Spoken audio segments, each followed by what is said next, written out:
यानी कलयुग, इस बार रावण जीतेगा। वो आपका तूफान है। वो तो हमारे गुरुजी हैं। जिसमें है दम तो वक्त बाजीराव सिंघम। रोहित शेट्टी ने इस दिवाली बहुत स्ट्रेटेजी की वजह से हमारे सामने एक फिल्म लेकर आए जिसका नाम है सिंघम अगेन। देखिए दिवाली का टाइम भी था, फिल्म भी कहीं ना कहीं रामायण से डिपिक्ट करके बनाई गई है, तो मौका भी था, दस्तूर भी था, उन लोगों ने हमारे सामने एक फिल्म लेकर आ गए जिसका नाम है सिंघम अगेन। वेल फिल्म क्या वर्थ वॉचिंग था उसके बारे में हम जानना चाहते हैं, और हम ये जानना चाहते हैं कि फिल्म जब हमने सिंघम देखा था, सिंघम रिटर्न्स देखा था, तो सिंघम अगेन में इतना अलग सब कुछ कैसे आ गया। Well hello, this is Sagar Raj Singh and you are watching Bazooka, और आज हम जानेंगे कि why Singham 1 and Singham returns was better than Singham again. Point number 1, the theme music.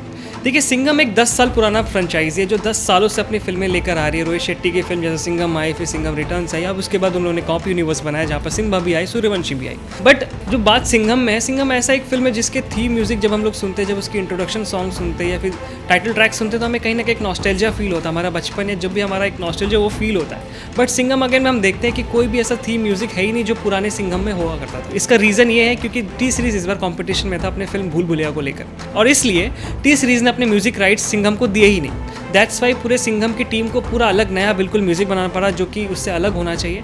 इसलिए हमें कहीं ना कहीं वो फील मिसिंग लगता है। जब हम फिल्म देखेंगे तो हमें फील हो कि यार ये तो किसी और का इंट्रोडक्शन सॉन्ग है, या तो सिम्बा आता है या फिर सिंघम जब भी एंट्री करती तो हमें वो थीम सॉन्ग सुनने को नहीं मिलता है, इसलिए वो थोड़ा कहीं ना कहीं मिसिंग होता है। जबकि हम पुराने फिल्म में देखें या सिंघम रिटर्न्स या सिंघम है, तो जब भी सिंघम एंट्री करती है फिर जो भी सीन्स होते हैं उसके हिसाब से म्यूजिक्स होते हैं जो कि सुनने में देखने में काफ़ी मज़ा भी होता है, एक नॉस्टैल्जिया फील भी देता है। सो ये एक रीज़न था कि इसलिए क्यों हमें सिंघम अगेन थोड़ा कहीं ना कहीं मिसिंग लगा, क्योंकि म्यूजिक ऐसा चीज़ है ना कि म्यूजिक के थ्रू एक वर्ल्ड क्रिएट होता है। अगर वर्ल्ड ढंग से क्रिएट नहीं होगा तो मज़ा कैसे आएगा देखने में। Point number 2, the narrative. देखिए जब भी हम सिंघम के फिल्म्स देखते थे, सिंघम में कहीं ना कहीं हमें स्टोरीज़ के साथ साथ हमें कुछ ऐसे भी नुआंसेस देखने को मिलते थे, जैसे कि पुलिस वालों को छुट्टियां नहीं मिल रही हैं या फिर बहुत लेट नाइट शिफ्ट कर रहे हैं, कहीं ना कहीं पॉलिटिकल एस्पेक्ट्स भी होता था। उस कॉन्फ्लिक्ट के हिसाब से फिल्में लेकर आते थे, कुछ सोशल इशूज़ पे बात होती थी। बट इस बार वो चीज़ मिसिंग थी। सिंघम अगेन में हमने जस्ट ये देखा, कहीं ना कहीं हम स्टार्टिंग में ऐसा देखते हैं कि सिंघम ये कहते हैं कि कश्मीर के जितने भी यूथ है उनके बारे में वो काम करने वाले हैं, फिर वहाँ से टोटली डाइवर्ट हो जाता है फिल्म, कहीं ना कहीं रामायण के डिपिक्शन में चले जाते हैं कि कैसे रामायण और सीता को कैसे अपहरण हुआ, उस पर चली जाती है, और फिर फोर्सफुल लगता है कि चीज़ें फोर्सफुली डाली गई हैं। जबकि पुराने पार्ट्स हम ये देखते थे कि कुछ सोशल इश्यूज़ पे बात होती थी, उनकी वर्दियों पे बात होती थी, तो पूरे सब लोगों ने वर्दी खोलकर एक्शंस के अगेंस्ट लड़ने के लिए चले गए, तो वो चीज़ हमें देखने को नहीं मिलता है। तो मेरा बोलने का मतलब यही है कि सिंघम जिस नैरेटिव पे था उसको सिंघम अगेन में कंटिन्यू नहीं किया गया, जो कि सबसे इंपॉर्टेंट पार्ट था। यही रीज़न था कि हमें सिंघम पसंद आती थी, और इस बार वो कहीं ना कहीं थोड़ा अलग था। हाँ, हालांकि लोगों को पसंद भी आई सिंघम अगेन, बट स्टिल जो नैरेटिव सिंघम के लिए होता था वो इस बार देखने को नहीं मिला, या तो कह सकते थोड़ा मिसिंग था।